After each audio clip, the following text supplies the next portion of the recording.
शिव तत्व की प्राप्ति का यह मूल केंद्र बिंदु है शिव पुराण।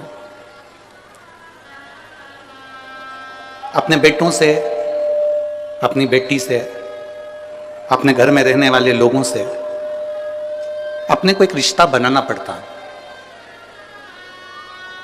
परिवार वालों से एक रिश्ता बनाना पड़ता है।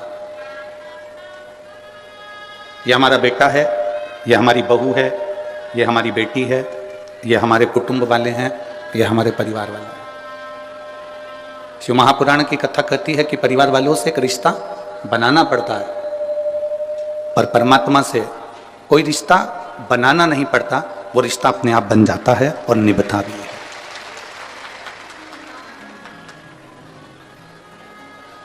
ब्रह्मा ब्रह्मलोक में रहते हैं, भगवान विष्णु बैकुंठ लोक में रहते हैं।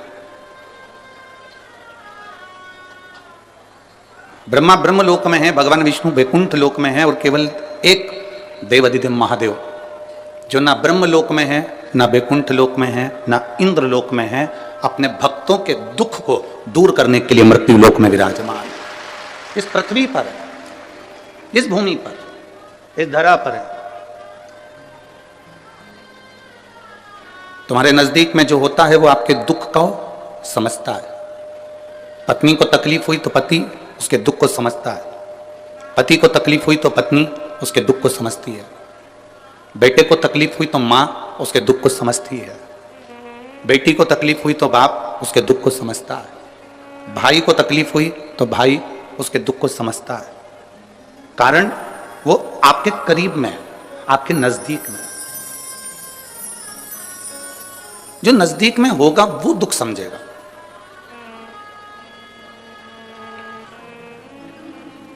भगवान भोलेनाथ, भगवान शिव हमारे नजदीक में है। अगर हमको इतना सा भी दुख आता है और हम एक लोटा जल लेकर महादेव के मंदिर में पहुंच जाते हैं, वो आपके जल की दशा को देखकर पहचान जाता है कि इसको दुख क्या है। कहना नहीं पड़ता। द्वारिकाधीश जी के सामने, भगवान द्वारिकानाथ के सामने सुदामा जी गए तो सुदामा जी ने नहीं कहा कि मैं भूखा रह रहा हूं, मेरा परिवार भूखा है, मेरे बच्चे भूखे हैं, मेरा कुटुंब, मेरा परिवार, मेरा घर के बच्चे मेरे भूखे हैं।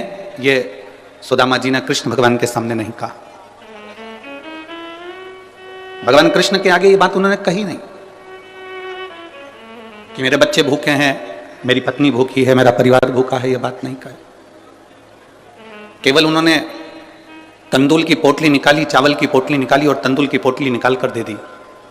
और तंदूल की जो पोटली भगवान कृष्ण ने ली, उसमें जब निकाले और उन तंदूल को मेरे भगवान कृष्ण ने अपने मुख में लिया, उतनी देर में पहचान गए कि सुदामा का दुख कितना है, सुदामा के हृदय में तकलीफ कितनी है, सुदामा के हृदय में कष्ट कितना है। सुदामा की जिंदगी में दुख कितना आया, वो केवल तंदूल से पहचान।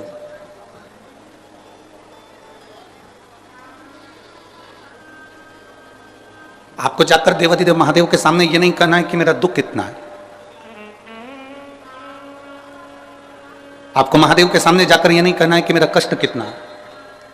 आपको तो महादेव के मंदिर में जब जाएं, भगवान शिव के मंदिर में जब जाएं, एक लोटा जल लेकर, जब अपने घर का पानी लेकर, घर का जल लेकर, मंदिर का जल नहीं, घर का जल लेकर जब आप देवाधिदेव महादेव के पास में पहुंचेंगे, भगवान शंकर को एक लोटा जल समर्पित करेंगे, तो महादेव उस जल से पहचान जाएंगे कि आपकी जिंदगी में तकलीफ क्या चल रही है, आपके जीवन में दुख क्या चल रहा है।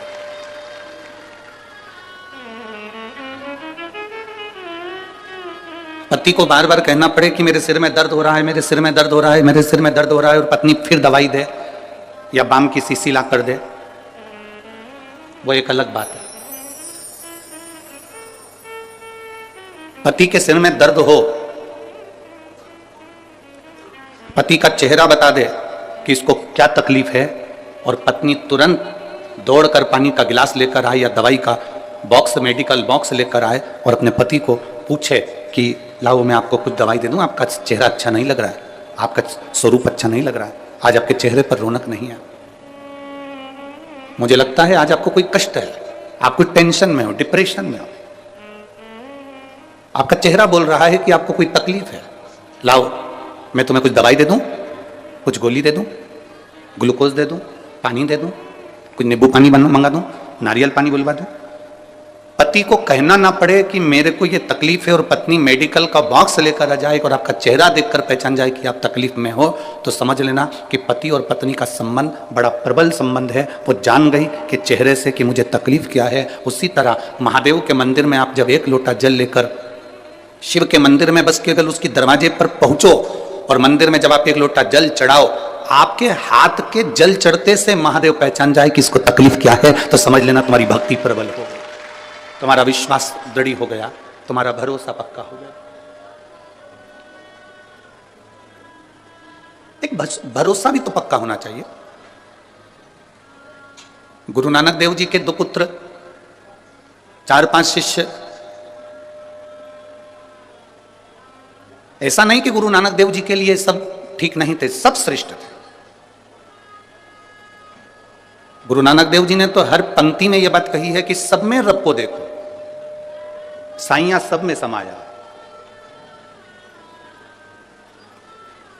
पर कोई कोई ऐसा होता है जो अपने गुरु के लिए, अपने परमात्मा के लिए, अपनों के लिए अपने प्राण तक निछावर करना जानता है।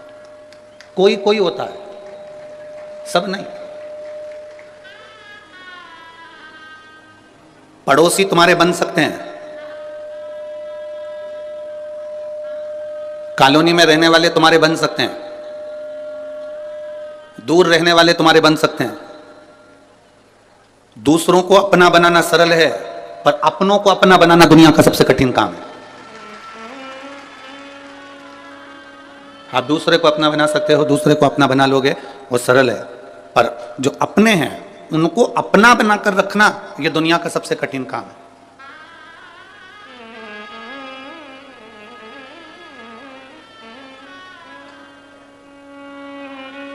भगवान नारायण की माता लक्ष्मी, आप में से कितने लोग हैं जो तिरुपति गए? हाथ उठाओ जरा। गए हो? रखो। आप में से कितने लोग हैं जो द्वारका जी गए? ठीक है,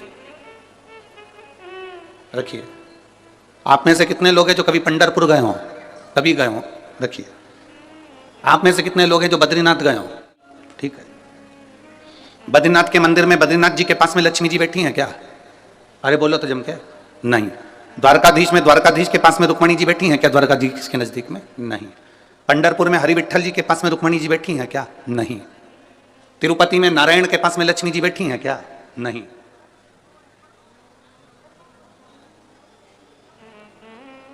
केवल एक देवाधिदेव महादेव ऐसे हैं जिनकी धर्म पत्नी उनके साथ नजदीक में सदा विराजमान है।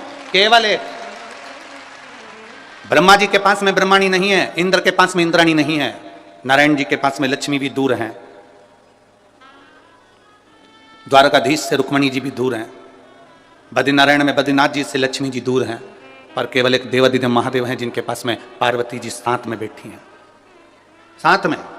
क्योंकि दूसरों को अपना बनाना सरल है, पर अपनों को अपना बनाना कठिन है। और मेरे महादेव ने वही करा है, अपनों को भी अपना बनाया और दूसरे को भी अपना बनाया। ये महादेव का सबसे बड़ा गुण तत्व, सबसे बड़ा गुण तत्व मेरे महादेव का, अपनों को भी अपना बनाया और दूसरे को भी अपना।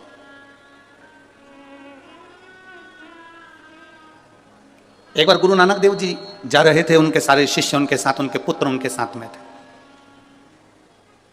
एक बहुत गंदा सा एक तालाब देखा गुरु नानक देव जी ने और सोचा कि आज अपने शिष्यों की, अपने पुत्रों की थोड़ी सी परीक्षा ली जाए।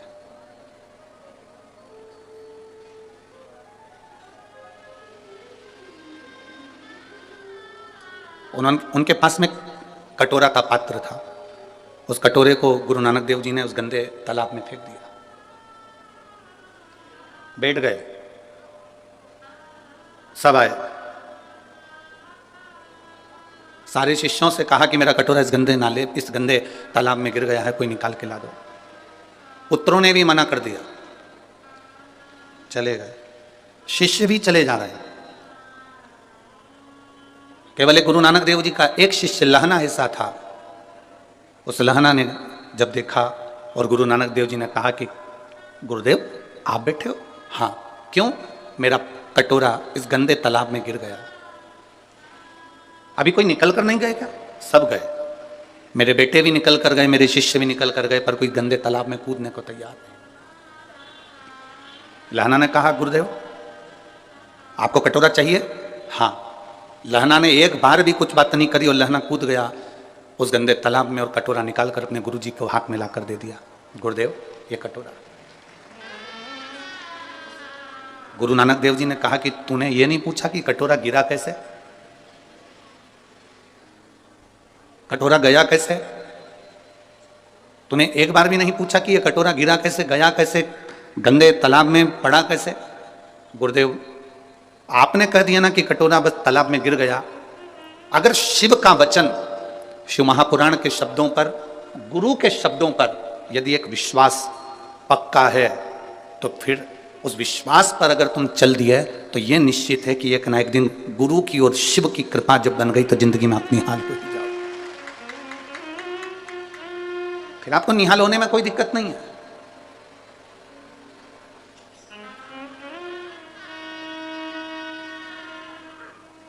जिसने शंकर भगवान पर भरोसा करा है, जिसने शिव जी पर विश्वास करा, एक लोटे जल पर विश्वास करा, उसका हाथ मेरे देवाधिदेव महादेव ने पकड़ लिया, मेरे शंभु ने उसका हाथ पकड़ लिया। एक जरा से कटोरे से गुरु नानक देव जी ने यह अंदाजा लगा लिया था कि मेरे सिंहासन पर, मेरी गादी पर, मेरी जगह पर मेरे इस सुख को कौन जान सकता है, कौन पहचान सकता है। अपने बेटों को वो पद नहीं मिला, गुरु नानक देव जी के पुत्रों को वो पद नहीं मिला, अन्य शिष्यों को वो पद नहीं मिला जो लहना को मिला, जो लहना के पास प्राप्त हुआ। आपको शिव जी के मंदिर जाकर ये नहीं बार बार कहना कि मुझे दुख है। आप तो, आपका घर का जो पानी है ना, आपके घर का जो जल है, जब आप उस जल को लेकर जाते हो ना और शिव जी के मंदिर में पहुंचते हो तो वो जल बता देता है कि आपका दुख कितना है, आपकी तकलीफ कितनी है।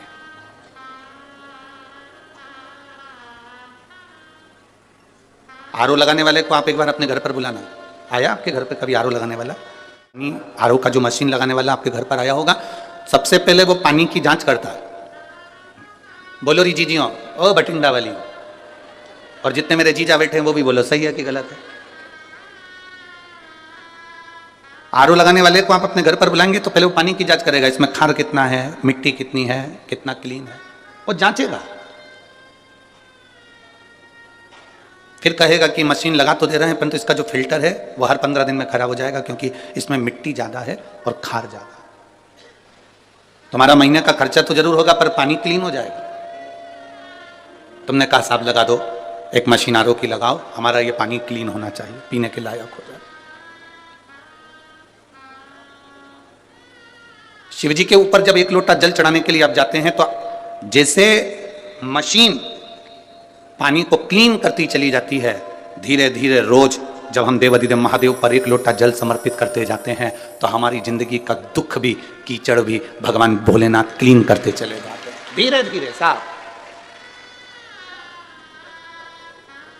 और मैंने तेरे ही भरोसे बाबा, तेरे ही भरोसे हवा बिच उड़ती जावांगी बाबा, डोर हथों छड़ी में कटी जावांगी। भोले मैं तेरी पतंग, शंभू मैं तेरी पतंग, हवा बिच उड़ती जावांगी बाबा, डोर हथों छड़ी में कटी जावांगी। भोले मैं तेरी पतंग, शंभू मैं तेरी पतंग। इस लाइन को सुनने के बाद एक बार भगवान ने एक भक्त से पूछा कि ये बता तुझे उड़ाऊं कि नहीं उड़ाऊं। भक्त ने भगवान से पूछा मैं उड़ूंगा, कोई दिक्कत तो नहीं है। भगवान कहते हैं डोरी मेरे हाथ में है, उड़ाऊंगा, बहुत ऊपर पहुंचेगा, बहुत ऊपर पहुंचेगा। पर इतना याद रखना, पतंग और इंसान जितनी ऊंचाइयों पर जाता है काटने वालों की संख्या ज्यादा बढ़ जाती है। अगर तेरी तैयारी हो तो मैं तुझे उड़ा देता हूं। पतंग और इंसान जितनी ऊंचाइयों को छुएगा, जितना ऊपर जाएगा, जितनी तरक्की करेगा, जितना जितना ऊपर जाएगा, काटने वालों की चारों तरफ भीड़ लग जाएगी। मैं ही काटूंगा, कितना उड़ रहा है अभी देखता हूं इसको। और पतंग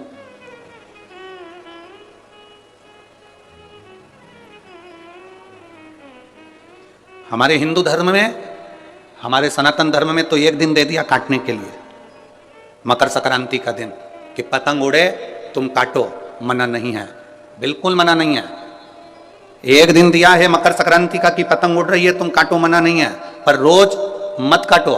पर आज का व्यक्ति मकर संक्रांति पर कम पतंग काटता है, और किसी का घर में कोई आगे बढ़ रहा है, किसी का कहीं संबंध हो रहा है, रिश्ता जुड़ रहा है, संबंध हो रहा है, लोग उसे काटने में लग जाते हैं कि कैसे भी काट कर समाप्त किया है। साल में एक दिन काटोगे ना चल जाएगा, पर रोज मत काटो। किसी का संबंध हो रहा है, किसी के बेटे की शादी हो रही है, किसी बेटी का संबंध हो रहा है, कोई आगे बढ़ रहा है, कोई सीए कर रहा है, कोई एमबीए कर रहा है, कोई इंजीनियर बन रहा है, कोई डॉक्टर बन रहा है, कोई कलेक्टर बन रहा है, किसी का फाइल आगे बढ़ गई है, कोई आगे की ओर बढ़ता चले जा रहा है। हमें टेंशन नहीं लेना, अच्छा बाबा की कृपा हो, खूब आगे बढ़े। एक पत्र आया है,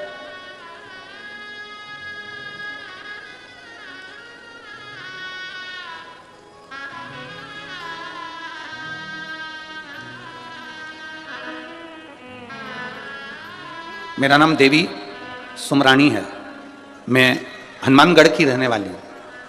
कहीं बैठी हो तो हाथ हिला सकती हैं, आप ही हैं, दोनों हाथ हिला दो एक बार। श्री शिवाय नमस्तुभ्यम। मेरा नाम देवी सुमरानी है, मैं हनुमानगढ़ की रहने वाली हूँ। 30 वर्ष से मैं माइग्रेन की तकलीफ को भोग रही थी। ऐसा कोई डॉक्टर नहीं जिसको मैंने जांच ना करे। थोड़ी दिन दवाई लो, फिर वैसा कि वैसा ही हो जाता था। आखिरी में मेरे परिवार वालों ने भी आस छोड़ दी थी और कह दिया था अब कब तक दिखाऊं। गुरुदेव, शिव जी पे चढ़ा हुआ एक लोटा जल और शंकर जी पे चढ़ी हुई एक बेलपत्र, ये वो औषधि है जो दुनिया का सबसे बड़ा काम कर देती है। और मेरे बाबा ने मेरे साथ वही करा। मैंने एक लोटा जल चढ़ाना प्रारंभ करा। जो बीमारी मेरी 30 साल से नहीं गई, एक लोटा जल, उस जल का आचमन करना, बेलपत्र शिव जी को समर्पित कर कर उस औषधि को पाना। आज मैं बाबा की कृपा से 30 वर्ष के बाद माइग्रेन की बीमारी से ठीक हुई हूं। मैं बाबा को यहां प्रणाम करने के लिए, एक बार दोनों हाथ हिला दो। हर हर महादेव। शिव तत्व इसी को कहते हैं। बैठिए बहन, थोड़ा सा फाइल मोटी हो सकती है, थोड़ा सा दुख बड़ा हो सकता है, पर कटेगा जरूर, संकट मिटेगा जरूर। आप अगर बहुत विश्वास के साथ में, हम तो कहेंगे पंजाब वालों के भाग्य खुल गए जो 2024 की पहली कथाएं हमें, भाग्य खुल गए। कई भटिंडा पंजाब की भी माताएं सोच रही होगी कथा में जाऊंगी, पर भीड़ बहुत है। भीड़ रहती है तो टॉकीज जाते हो कि नहीं जाते? थिएटर जाते हो, भीड़ होती है तो मॉल में भी जाते हो कि नहीं जाते हो? भीड़ होती है। कभी कभी शादी का सीजन होता है तो पार्लर में भी भीड़ होती है। पार्लर वाली इतनी चतुर होती है, आधा बहुत पोत के तुम्हें साइड में कर देती, दूसरे को चालू कर देती है। और जो ज्यादा बोलती है तो पार्लर वाली इतनी चतुर होती है, 2 ककड़ी काट के आंख पे धर देती है, बैठी रहे, और ऊपर से कह देती है बोलना मत, ही नहीं तो मुंह में सल पड़ जाएगा। तो बिल्कुल जैसी की जैसी बैठी। फिर बोली तो पार्लर वाली इतनी चतुर होती है कि होठों पे ना जाने वो पेंसिल से क्या, और मुंह खोल के बिठा दिया, अब बोल। भीड़ कहां नहीं है? अरे पूरे भटिंडा वालों को खुशियां मनाना चाहिए, पूरे भटिंडा वालों को खुशियां मनाना चाहिए। लोग नए साल में केदारनाथ, बद्रीनाथ, द्वारकाधीश, सोमनाथ, भीमाशंकर, मल्लिकार्जुन, कहीं वैद्यनाथ, कहीं महाकाल जाते हैं, और मेरा 12 ज्योतिर्लिंग भटिंडा में आकर बैठ गया है पहले। बोल बम का नारा है, बैठ गया। और यही शिव भक्ति है, यही एक आनंद है। थोड़ा समय लग सकता है। एक पत्र और आया, देखिए।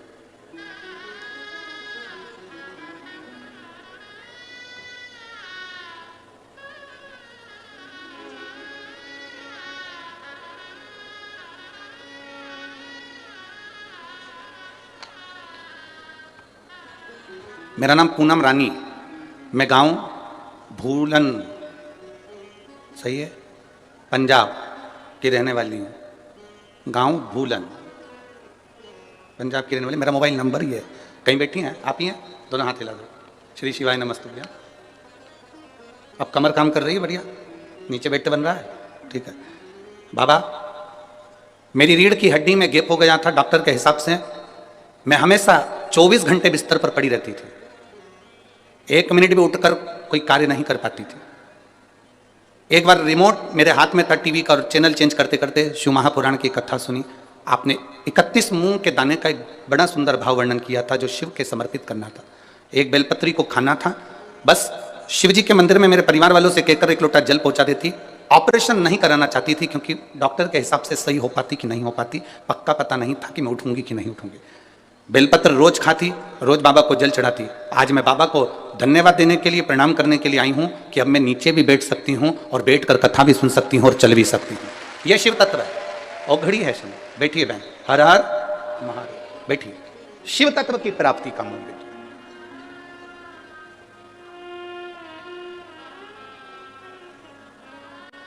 आप जितने विश्वास से सुनोगे, जिस आस से सुनोगे, मेरा बाबा तुम्हारे करीब में आएगा।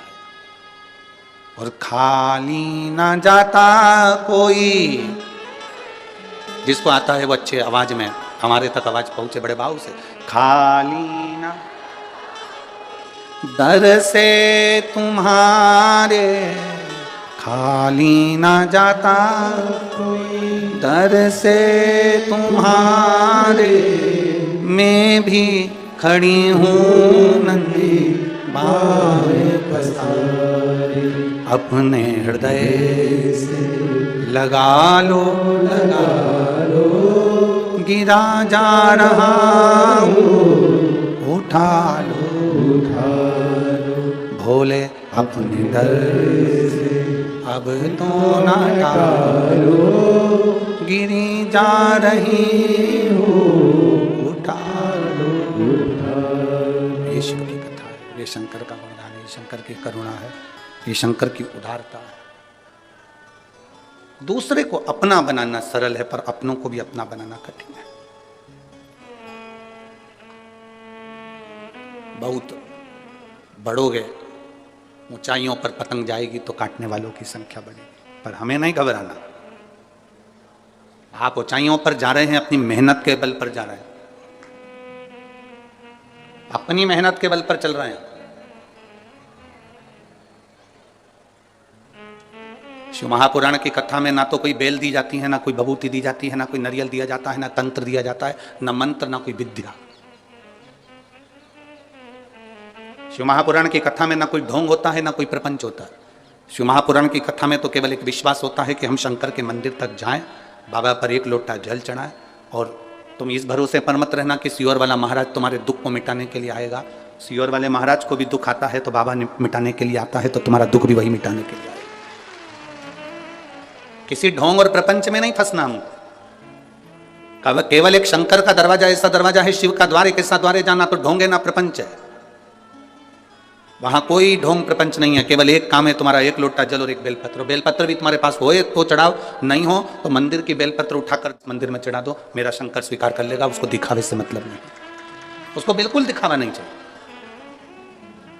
माता जी के मंदिर जाओगे, एक चुनरी चढ़ाना पड़ेगी, चूड़ी चढ़ाना पड़ेगी, सुहाग सामग्री चढ़ाना पड़ेगा, हलवा पूड़ी का भोग लगाना पड़ेगा। भगवान नारायण के मंदिर में जाओगे, ठाकुर जी के मंदिर में जाओगे तो लड्डू का भोग लगाना पड़ेगा, पेड़े का भोग लगाना पड़ेगा, 56 भोग लगाना पड़ेगा। जितने मंदिरों में जाओगे कुछ ना कुछ देना पड़ेगा। पर महादेव के मंदिर में तो अगर आपके पास में 1 लोटा जल हो तो चढ़ा दो, जल भी नहीं हो तो शिव जी की चढ़ी बेलपत्र वापिस चढ़ा दो, वो भी नहीं हो तो 3 बार ताली बजा दो, वो भी नहीं हो तो बम बम भोले बोलो और अपने घर को चल दो। इतने में शिव प्रसन्न, इतने में शंकर करुणा कर जाता है। शिव महापुराण का महत्तम कथा है, देवराज नाम का ब्राह्मण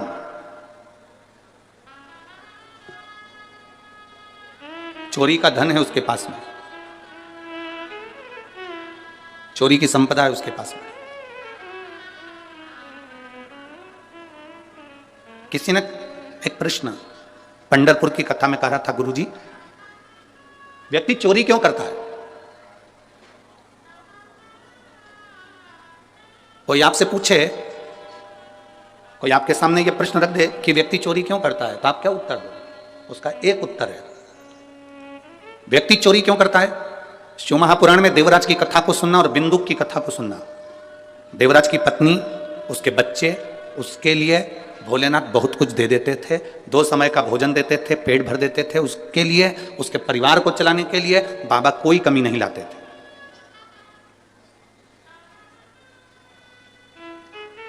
तुम्हारी भले 10,000 रुपए महीने की नौकरी है,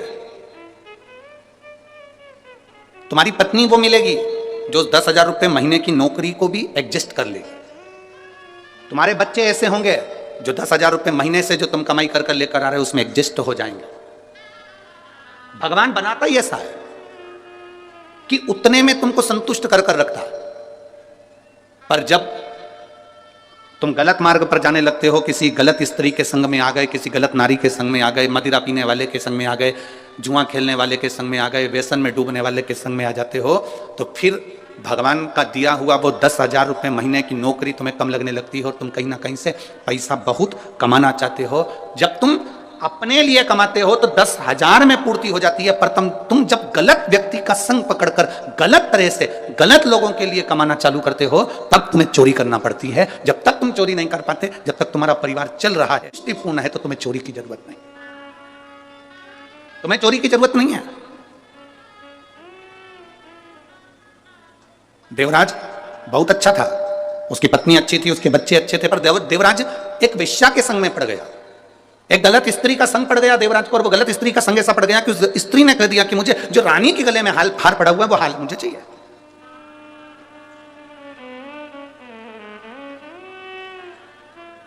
जो रानी के गले में हार पड़ा है वो हार मुझे ला कर दो। और देवराज अभी तक बहुत अच्छी जिंदगी जी रहा था।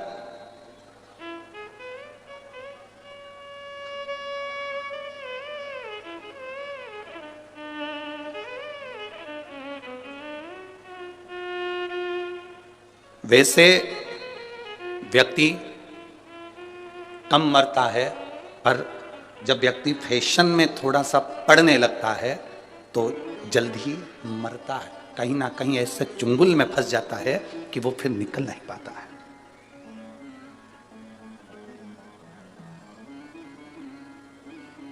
इतनी ठंड पड़ रही है भटिंडा में, हमारे उधर तो इतनी नहीं पड़े।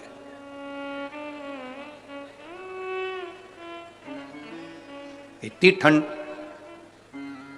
सब कम्बल और शाल और सब ओढ़ के बैठे हैं, और ओढ़ना भी चाहिए। अब इतनी ठंड में अगर भटिंडा में कोई शादी हो तो अब तेरा क्या होगा कालिया। इतनी ठंड में और शादी भटिंडा में, और जो तुमने 2,500 रुपए खर्च भी करे, अब वो दिखना भी चाहिए, और ठंड के मैं ही पड़ूं, और देवर के यहां शादी, देवर के लड़के की, और पूरे फिर भले धूप जाऊंगी, पूरी कांप जाऊंगी, पर फैशन में जरूर जाऊंगी। अब बेचारा पति बार बार कोट पैंट पहन के बाजू में आके कोनी मार के बोला, सॉल ला दूं?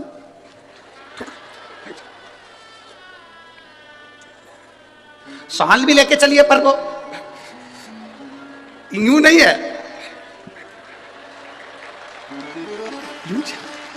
अब कह रहा है लाऊं तेरे को, तो कुछ ओढ़ने का धूज रहे हैं।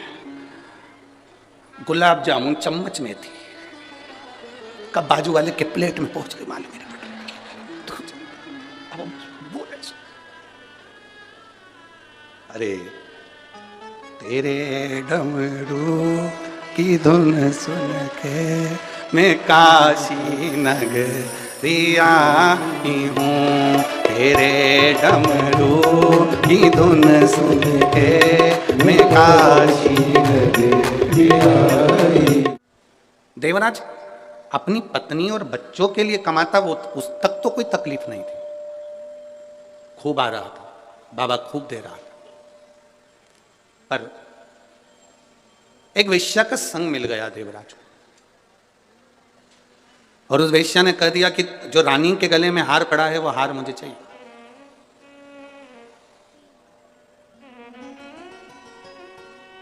वो हार मुझे लाकर दो। देवराज ने कहा कि वो रानी के गले में हार पड़ा रहता है, उस हार को लाना तो बड़ा मुश्किल है, बड़ा कठिन काम है, नहीं, मुझे तो वो हार चाहिए, ला कर दो मुझे। देवराज रानी का नियम था रात्रि के समय पर गले का हार निकालकर सोती थी। हमने पहले भी कथा में कहा, आज फिर कह रहे हैं,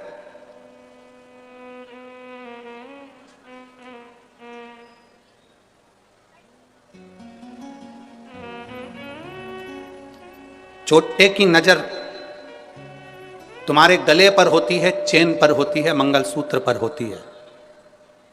लुच्चे की नजर तुम्हारी सुंदरता पर होती है और महादेव की नजर तुम्हारी भक्ति पर होती है। हमने शिव महापुराण की कथा में पंढरपुर में भी कहा था कि भटिंडा पंजाब की जब कथा हो तो आप लोगों से निवेदन है कि गले में कोई सोने का सामान, कोई सोने का मंगलसूत्र, कोई सोने का कीमती सामान, कीमती मोबाइल, कीमती चीजें लेकर मत जाओ, क्योंकि मेरा भोलेनाथ तो खुद डायमंड है, अपने को वो लेकर वापस जाना है। अपने आभूषण सोने के लेकर नहीं आना, बहुत कीमती चीजें लेकर कथा के मंडल में नहीं जाना। भगवान की भक्ति करने जा रहे हो, दिखावे के लिए नहीं जाना हमको। हमें तो भगवान की अविरल भक्ति पाना है। जहां जगह मिल जाएगी वहां बैठ जाएंगे, हमें जहां जगह प्राप्त हो जाएगी वहां बैठ जाएंगे। मालूम पड़े दरवाजे पर खड़े चिल्ला रहे हो, आवाज लगा रहे हो, तुम हमें जानते नहीं है, तुम हमें पहचानते नहीं हो, हम तो इनके रिश्तेदार हैं, हम उनके नातेदार हैं, तो दरवाजे वाले भी कह देंगे देखो यहाँ तो शंकर जी के सारे रिश्तेदार आए हैं, या रिश्ता एक ही चलता है भोलेनाथ का।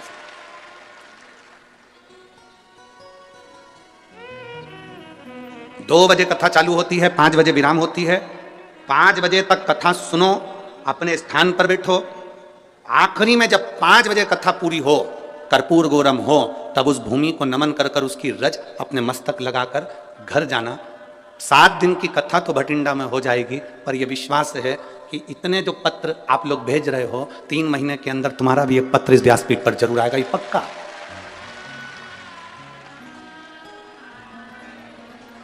ये विश्वास मूल है। कथा में आओ, बैठो, घर वालों से कहकर आना कि मैं 2 बजे से 5 बजे तक कथा सुनकर आऊंगी, बीच में नहीं आऊंगी।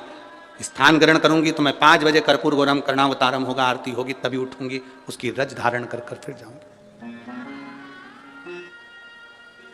हवाई जहाज एयरपोर्ट पर उतरता है, ट्रेन स्टेशन पर रुकती है, बस स्टैंड पर रुकती है, हेलीकॉप्टर उतरने के लिए हेलीपैड बनता है। 7 दिन के लिए मेरे महादेव को उतरने के लिए शिव महापुराण की कथा हुई। आपको कहीं ढूंढने नहीं जाना।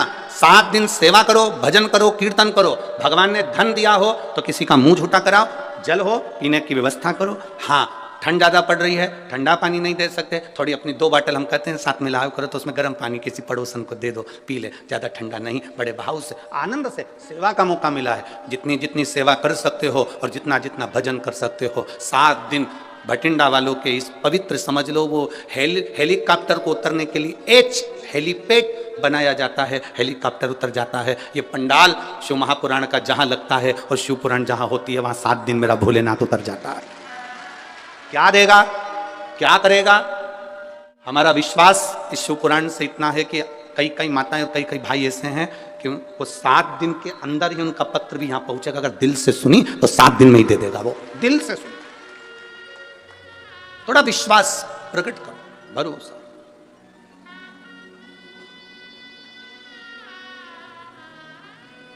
आप जितना विश्वास करेंगे उतनी शिव से प्राप्ति होगी। श्री शिवाय नमस्तुते। तुम्हारा भरोसा दृढ़ दृढ़। देवराज चोरी का धन लिया है, रानी के गले का हार चुरा कर भाग लिया, कीमती सामान लेकर कथा में ना जाना। क्यों? कीमती सामान तुम्हारे पास होगा तो बार बार तुम्हारी कीमती सामान पर तुम्हारा ध्यान जाएगा।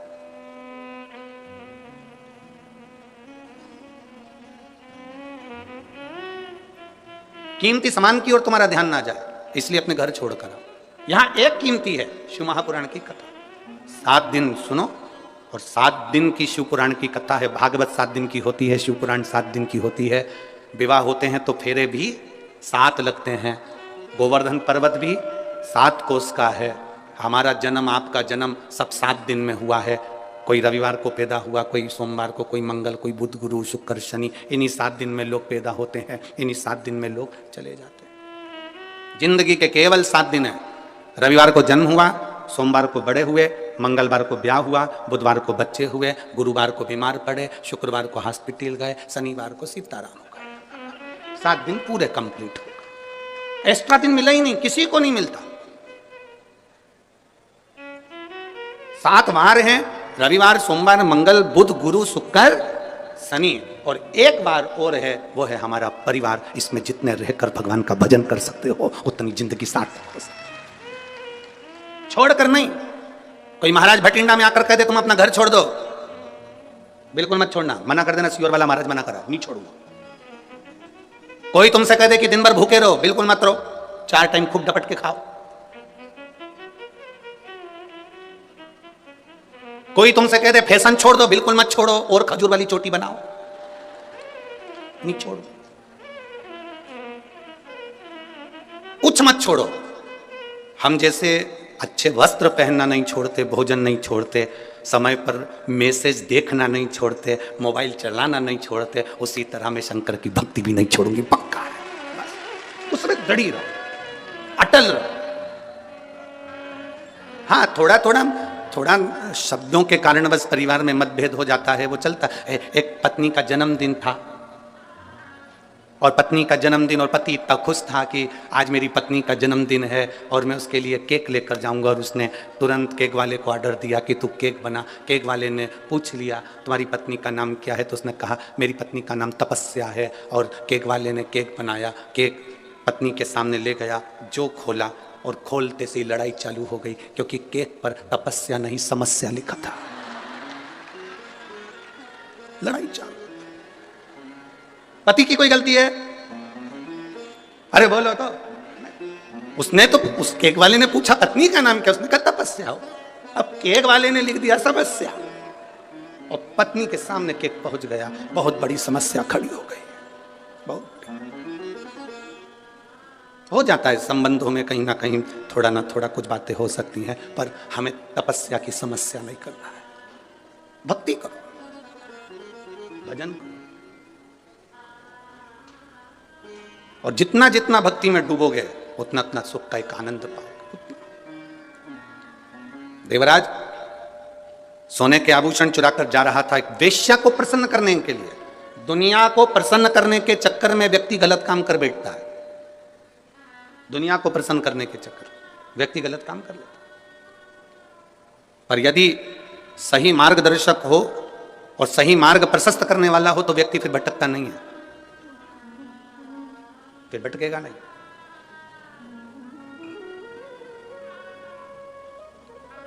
अगर सही मार्गदर्शक है तो। एक माता ने पत्र लिखा है कि मेरे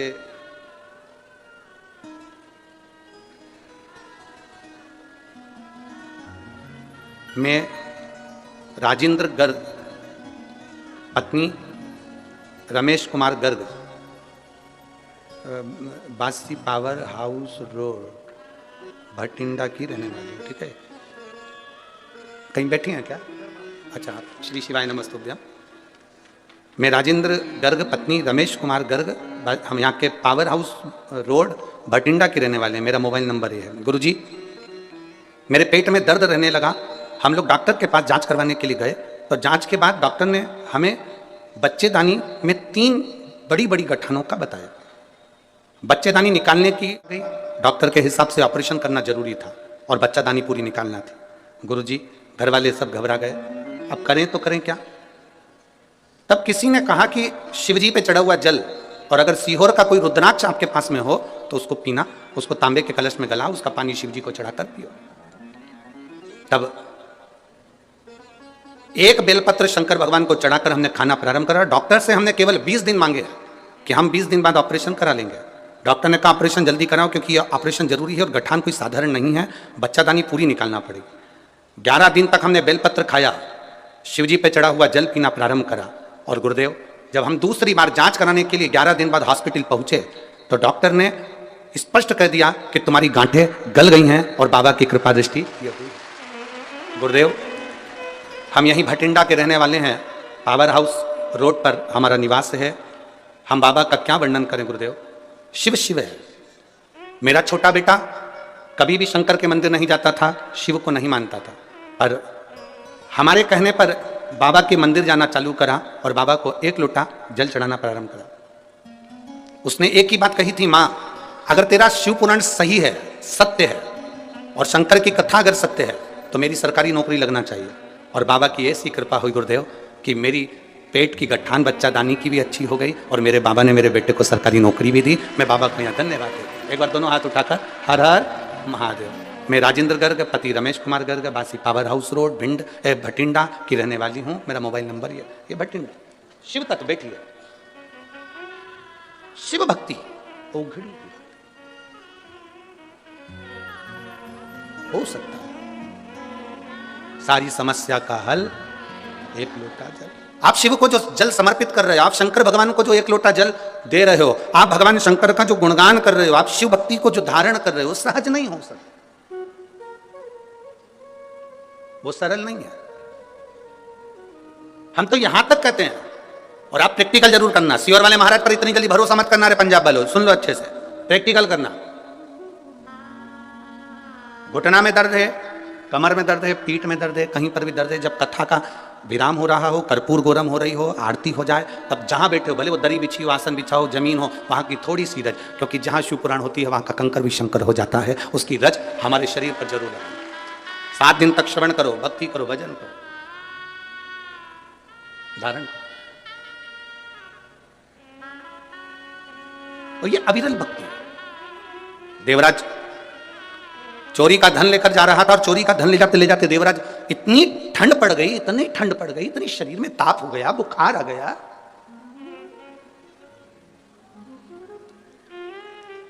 जब बुखार आता है, ताप बढ़ती है, शरीर में ताप बढ़ती है तो भोजन छूट जाता है, बुखार बढ़ता है भोजन छूट जाता है, फीवर आया भोजन छूट जाता है, शरीर में ताप बढ़ा तो भोजन छूट गया, और घर में जब पाप बढ़ा तो भगवान का भजन छूट गया, भजन छूट गया। आपके घर में अगर भगवान की भक्ति हो रही है, किसी को भी भजो, हम मना नहीं करेंगे, तुम भगवान कृष्ण को भजते हो भजो, राम को भजते हो भजो, गुरु नानक देव जी का स्मरण करते हो करो, गुरुद्वारे तक जाते हो जाओ, शिव मंदिर तक जाते हो जाओ। आप भगवान की भक्ति अगर धारण कर रहे हैं, आपके भीतर अगर भगवान की भक्ति है, राम कृष्ण शिव की भक्ति है, तो समझ लेना कि तुम्हारे घर में अभी पाप प्रवेश नहीं करा। जिसके घर में पाप प्रवेश कर जाता है, भजन बंद हो जाता है। अभी पाप प्रवेश नहीं कर, शरीर में ताप बढ़ता है तो भोजन छूटता है, और घर में पाप बढ़ता है तो भजन छूटता है। शंभो शरणे पड़ी मांगू घड़ी रे, दुख काटो दया करी ने दर्शन। पाप बढ़ा, भजन छूट जाता। देवराज चोरी का धन लेकर शिव जी के मंदिर में, शरीर में ठंड पड़ रही है, ठंड लग रही है, कहां जाए, शिव मंदिर में चले गए, छुप के बैठ गया दीवार से टिक कर, चोरी का धन बाजू में है।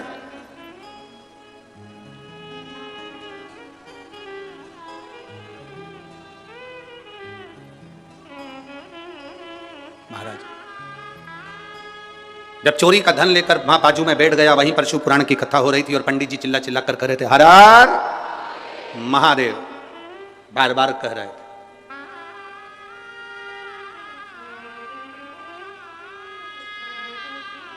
बारंबार पंडित जी चिल्लाकर कह रहे थे, हर हर महादेव। अब इसको गुस्सा आ गया, एक तो शरीर में बुखार आ रहा है, सिर दर्द हो रहा है, ऊपर से चिल्ला रहा है। अपने गांव में, नगर में, शहर में जब अच्छा काम होना बन सके, दोनों हाथ आगे बढ़ाना, और अगर कोई आगे बढ़ रहा है तो उसका सहयोग करना कि हमारे नगर में इतना अच्छा कार्य हो रहा है, और करो, हम तुम्हारे साथ में है, अच्छा कार्य।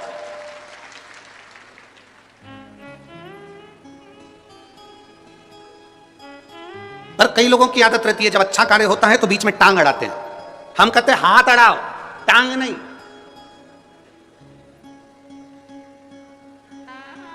राइट हैंड, लेफ्ट हैंड, इन दोनों में सबसे बेकार हैंड कौन सा होता है, जो कभी पूजन पाठ में काम नहीं करता? बोलो बोलो, जम के बोलो।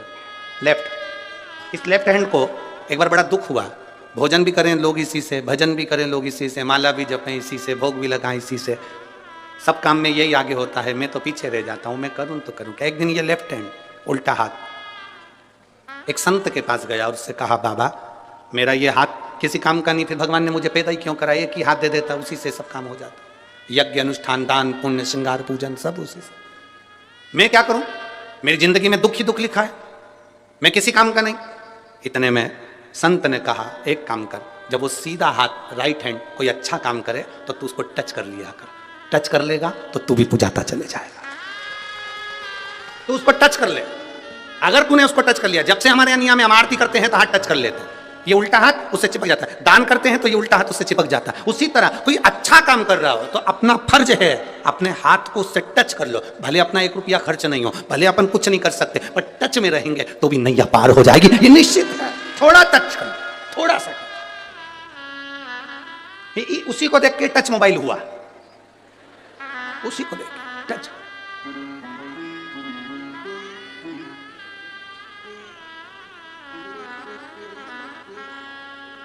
थोड़ा सा टच किया, अच्छा काम हो तो थोड़ा सा आगे बढ़कर करो। और मत बुरे कर्म कर बंदे वरना पछताएगा, भगवान की आंखों से तू बच नहीं पाएगा, तू बच नहीं पाएगा। अरे ओ अज्ञानी मत करना, तेरे कर्म का फल भी तो ही पाएगा, जैसा किया तूने तेरे आगे आएगा।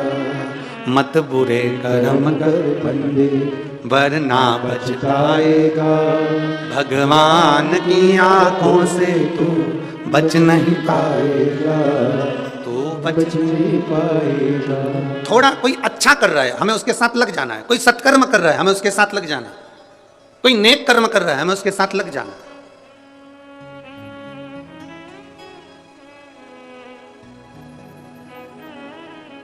मैं अमरजीत जी मेहता जी आपको धन्यवाद दूंगा। स्टेशन से आने वाली कई बसें, ऑटो, ई रिक्शा, बहुत सारे ऐसे रिक्शा, बहुत सारी ऐसी गाड़ियां हैं। आज हमारे भक्तों ने सीहोर मैसेज डाला कि बहुत बहुत धन्यवाद ऐसे जजमान को जिन्होंने गाड़ियां भी कुछ फ्री कर दी जिससे भक्त लोग यहां तक पहुंच रहे हैं, उसके लिए धन्यवाद है। साधुवाद है आपको, बहुत बहुत धन्यवाद।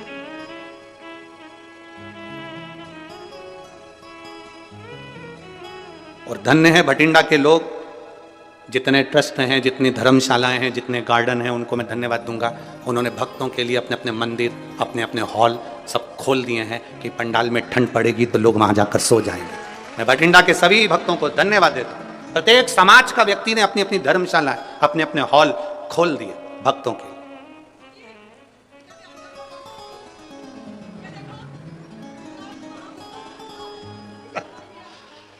क्या हुआ है? लाओ लाओ लाओ।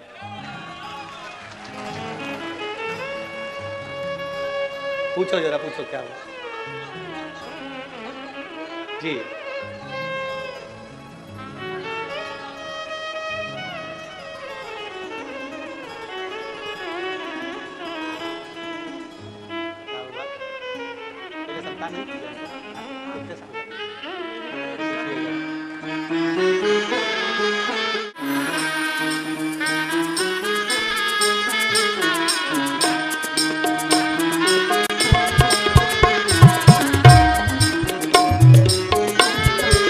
शिव कृपा से ये संतान की प्राप्ति हुई है और बहुत आश और विश्वास के साथ रुद्राक्ष उत्सव में गई थी और बाबा से मांग कर आई थी, तो बाबा ने दिया है। एक बार जोरदार ताली बजाकर शिव कृपा।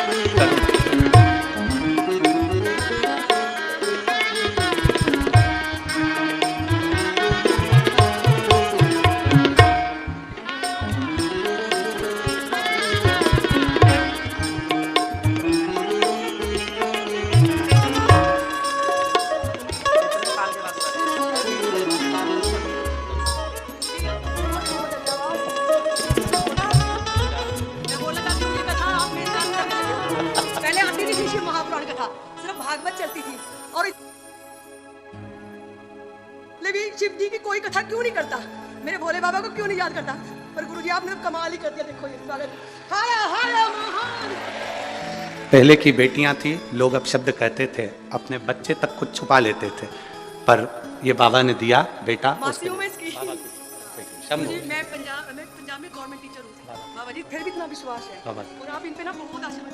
शंभू शंभू शंभू शंभू शरणे पड़ी मांगू घड़ी रे दुख काटो दया करीन दर्शन आपो दया करीन दर्शन आपो। शिव कथा कह रहे बाबा देवादिदेव महादेव का संवाद कर रहा। हम जानते हैं इतने सारे पत्र हम नहीं पढ़ पाते, पर आप लोगों का भाव बड़ा निर्मल है, शुद्ध है, और यही बाबा से प्रार्थना है हम पत्र पढ़ पाएं ना पढ़ पाएं, पर आपको अगर मेरे भोलेनाथ ने झोली भर कर दिया है तो लिख कर जरूर भेजो। बाबा तो पढ़ेगा ना, बहुत हम भले पहुंचे पर पढ़े ना पढ़े, पर आपका भाव यहां तक पहुंचे। शिव तत्व, शिव कथा करें, भगवान शंकर का संवाद करें, शिव महापुराण करें, एक विश्वास को दृढ़ी करिए, एक भरोसे को दृढ़ी करिए। देवराज मंदिर के अंदर बैठ गया, शरीर दुबक लिया, ठंड पड़ रही थी, ठंड में दुबक कर बैठा, दुबक। अब करे तो करे क्या। बीच बीच में पंडित जी चिल्ला रहे थे हर हर महादेव। जैसे ही पंडित जी चिल्लाते इसको बड़ा गुस्सा आता। कोई सत्कर्म करे तो क्रोध नहीं करना, उसमें आगे बढ़ जाना। आओ भैया आओ, आओ साहब, बैठो साहब, भजन करो साहब।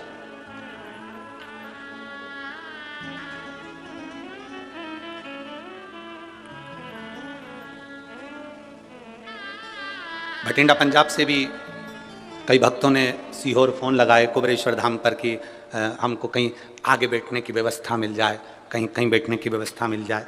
तो कुबेरेश्वर धाम से सबको एक ही बात कही जाती है, शिव महापुराण ये नहीं है कि आप आगे बैठोगे तो कृपा करेगी।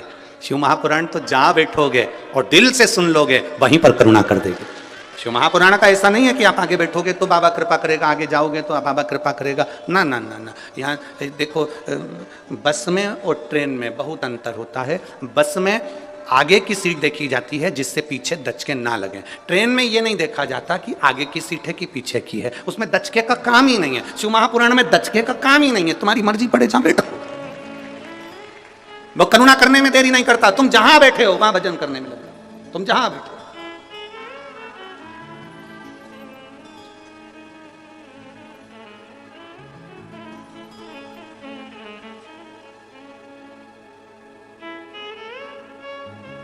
अभी तक इस मैदान में, इस ग्राउंड में चौके और छक्के लगते थे और जितने वो कुर्सियों पर बैठे हैं ऊपर स्टेडियम में, ये सब देखते थे।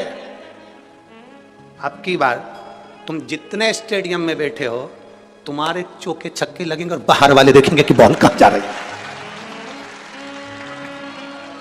जितने स्टेडियम के अंदर हैं, जितने इस ग्राउंड के अंदर हैं, वो मेरे महादेव की गेंद बनकर उछकेंगे और पूरा भटिंडा दिखेगा कि भजन का फल है। ये शिव की भक्ति है, ये शंकर की उदार। क्या दिया, ऐसे दिया, कैसे प्रदान करा उस पर निर्भर कर। एक ओवर में कितनी गेंद डलती है?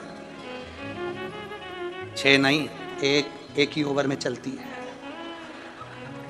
6 नहीं डलती है, एक ओवर में एक ही गेंद डलती है, वही 6 बार चलती है। तो एक ओवर में कितनी गेंद डलती है? एक, वही 6 बार चलती है। वो तो गिनाई में 6 आती है। उसी तरह मेरा बाबा इतना दे देता है कि लोग सोचते हैं ना जाने कितना करोड़ों दिया, कितना धन दिया, कितना वैभव दिया, कितनी सत्ता। तो उसने तो एक ही दिया पर काउंटिंग ज्यादा हो, गिनने में ज्यादा है। शिव भक्ति है। देवराज कापा, गुस्सा आया, क्रोध आया। शिव महापुराण में जाना तो गुस्सा नहीं करना कि तुम्हें आगे बैठे कि पीछे बैठे, दरवाजे पे आकर चिल्लाना भी मत कि मेरे को तो यहीं बैठना। ना ना, प्रणाम करो, जहां जगह मिल जाए वहां जाकर बैठ जाओ। किसी को मोबाइल भी मत लगाना, तू मुझे जानता नहीं है, अब भी लगाऊं, अब भी ले बात कर ले कि तेरा रुआब है तुम्हारा कि बस पहुंचते से तुमने कह दिया अब भी फोन लगाती हूँ, रुक जा, तो मुझे अंदर नहीं जाने दे रही ना, अब भी फोन लगाती हूँ। बस जैसा रुआब तुम्हारा है ना वैसे ही रुआब शंकर के भक्तों का है। जैसे ही दुख आता है ना वैसे ही फोन लगा देती है, एक लोटा जल। रुआब दिखाती है, क्या करेगा? और मेरो क्या तो करेगो यमराज, जब गुरु मेरो समरथ। मेरा यमराज क्या कर लेगा? राजा श्वेत के प्राण छूटने का समय आ गया, यमराज बंदी बनाने के लिए आ गए। उन्होंने यमदूतों को भेज दिया, भगवान शंकर ने यमदूतों को भगा दिया। राजा श्वेत के यमदूत जाकर यमराज से कहते हैं वो मरने नहीं दे रहे भगवान शंकर के गण। अच्छा, उन्होंने अपनी बेटी मृत्यु देवी को भेज दिया कि डायरेक्ट मार, डायरेक्ट। भगवान शंकर ने मृत्यु देवी को मार दिया। तब यमराज आ गया मारने के लिए। भगवान शंकर ने यमराज को पछाड़ दिया, मार। आज तक किसी ने नहीं सुना होगा कि यमराज भी मरता है। यमराज मर गया। सूर्य नारायण भगवान को चिंता लगी, मेरा बेटा मर गया। सूर्य देवता हाथ जोड़कर बैठ गए भगवान शंकर के आगे, भगवान विष्णु के आगे, ब्रह्मा जी के आगे, मेरा बेटा मर गया, यमराज कुछ कृपा करो। मेरा बेटा तो अपने कर्म को कर रहा था, लिखा था उसके भाग्य में मरना, इसलिए उसको मौत देने के लिए गया था, मृत्यु देने के लिए गया था। फिर मेरा बेटा क्यों मर गया? सारे देवता शंकर जी के पास पहुंचे, आपने यमराज को क्यों मार दिया? कहा ये मेरे मंदिर में पूजन कर रहा था, शंकर को जल चढ़ा रहा था, और जल चढ़ाते समय ये यमराज का मंदिर के अंदर क्या काम? शिव मंदिर में दो में से एक रहेगा। शिव मंदिर में या तो काल रहेगा या महाकाल रहेगा, दो में से एक शंकर के मंदिर में रहेगा। अकाल मृत्यु वो मरे जो काम करे चंडाल का, और काल उसका क्या बिगाड़े जो भक्त हो महाकाल का। शंकर के मंदिर में काल का क्या काम, जहां महाकाल बैठा है। क्षमा कर दो, वचन दो सूर्य नारायण, मैं यमराज को जिंदा कर दूंगा। पर यमराज को जिंदा करने के बाद यमराज वचन दे कि मृत्यु लोक में पृथ्वी पर शंकर के भक्त को अगर लेने आएगा तो पहले शंकर से पूछना पड़ेगा ले जाऊं कि नहीं ले जाऊं। इसीलिए पूरे भारत के पंडित ब्राह्मण, जब किसी का एक्सीडेंट हो जाता है, कोई आईसीयू में पड़ा रहता है, कोई वेंटिलेटर पर पड़ा होता है, तो पंडित जी एक ही बात कहते हैं, महामृत्युंजय का पाठ कराओ। पंडित जी एक ही बात कहते हैं, महामृत्युंजय का पाठ कराओ। कोई पंडित ने नहीं कहा कि राम रक्षा स्तोत्र कराओ, कनक धारा का पाठ कराओ, श्री सूक्त का पाठ कराओ, ये वाला पाठ कराओ, ये वाला पाठ करो। सब पंडित बोलते हैं महामृत्युंजय का पाठ करो, क्योंकि सबको मालूम है जो शंकर जी का नाम लेंगे तो शंकर जी का अगर भगत हो गया तो फिर इसको ले जाना सरल बात नहीं, इसको ले जाना इतना सरल नहीं। करो शिव, करो शंकर के। अब वचन दे ये यमराज, यमराज ने वचन दे दिया, मृत्यु लोक में शंकर के भक्त को कभी भी लेने आऊंगा तो पहले महादेव की आज्ञा होगी तो लेकर जाऊंगा। वो कह देंगे ले जा तो ले जाऊंगा, नहीं बोलेंगे तो पड़ोसन को उठा के ले जाऊंगा, पर शंकर के भक्त को नहीं ले जाऊंगा। इसलिए सावधान इंडिया, सावधान।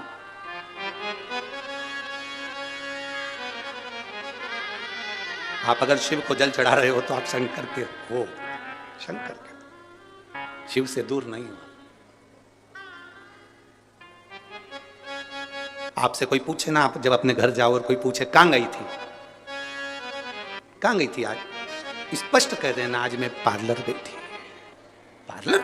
हाँ, एक बाहर पार्लर है। हम जिस रोड से आए थे रात्रि के समय पर, वहाँ से मेहता जी के बीच तक हम घर तक पहुँचे थे। वहाँ जहाँ से अंदर प्रवेश करे थे वो जहाँ रोड कम से कम 8 किलोमीटर दूर से हमें जहाँ फॉलो लेने आई थी, गाड़ियाँ लेने आई थी, वहाँ से लेकर मेहता जी के घर तक के बीच में 52 ब्यूटी पार्लर है। 52। अब फ्री थे तो करे क्या, गाड़ी के अंदर बैठे बैठे गिनो।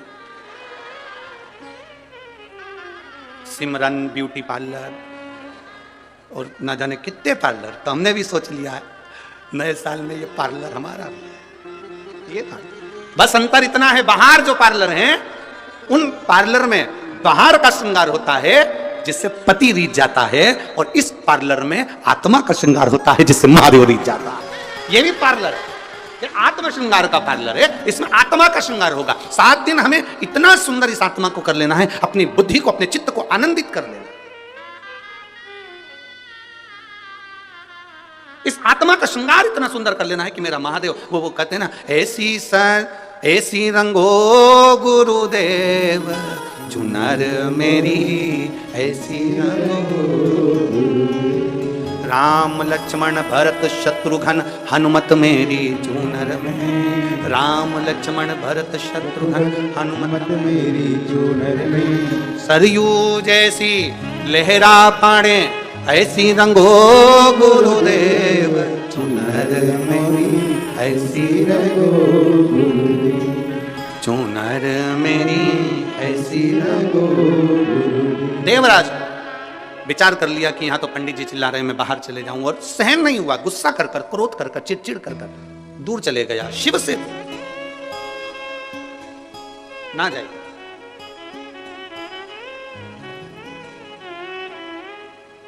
कई लोगों को शंकर जी के मंदिर में भी बड़ा गुस्सा आता है। कोई बैठी रहती हैं, 2-4 माताएं पूजन करती रहती, तो जो पीछे खड़ा रहता है बड़ा चिड़चिड़ करता है, उठ जा, कब से बैठी है, खसक खसक। अब उसको क्या मालूम, ये तो पहले से खसकी खसकाई है, इसलिए तो शिव के द्वारा ही है। शंकर के जितने भक्त होते सब खसके होते।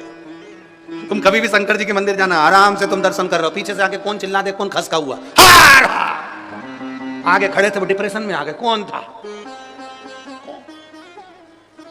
शिव के भक्त हैं। अब तुम कह रहे थोड़ा सा प्लीज आंटी, प्लीज आंटी, जो सिर पे पल्लू लेके, तो अंकल भी कह दिया ठीक है कर लिया, तू तेरा काम कर।